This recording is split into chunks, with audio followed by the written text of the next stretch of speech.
Hello again and welcome to Tips and Tricks for October 2022. Today Alan will show us how to convert CirrusPrint from version 2 to version 3. This video will show how to convert from CirrusPrint 2 to CirrusPrint 3. There are two command lines involved, one run on the CirrusPrint 2 machine and the other run on the CirrusPrint 3 machine. The export occurs on version 2 and it exports companies and each company's locations, output devices, and input sources. You can export either one company or all companies. I've got a terminal window open to the demonstration server here. First thing you want to do is make sure that you are running version 2.0.19 because that's the point where we added this export facility. The conversion is real simple. CP20S-export config, then a -O and an output file. And if you wanted to do it for a specific company, you would add -comp ID and the company ID. We'll just do it for all companies since there's only one. So that has now created a text file here. And it's just the various configuration elements. You do want to make sure that you keep this text file secure because it does contain plain text passwords. So when you're done with it, best practice is going to be to delete this file once the conversion is complete. So the next task is to copy this file to the CirrusPrint 3 machine. Now I've done that, and that file is actually moved over to Windows, where I've got CirrusPrint 3 running. Let's go ahead and open up the CirrusPrint 3 server. Go into administration just to take a look, and it's a clean install, no companies at this point.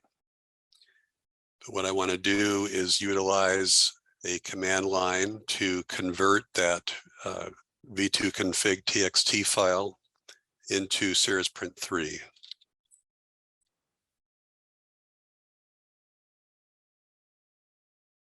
So you can see I've got that file copied over. I'll go ahead and convert that now.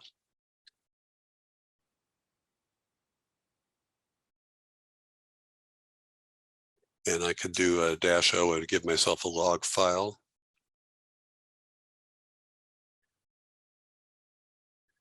And it does run very fast. It's just dealing with some text lines. So the setting in here. Okay, yeah, we do have now our SDSI company. The locations have been converted over. The output devices for each of the different locations are there, and the input sources are there. Now, to prevent possible problems with conflicts with version 2 still running, we do bring in the input sources as all inactive. You can see all these check marks indicate they're inactive. You can enable these in bulk very easily using the mouse to select multiple entries. So I'm doing control clicks here, and I can just go ahead and click the plus, and that will enable this set that I've selected. Also, we've set up the output devices, and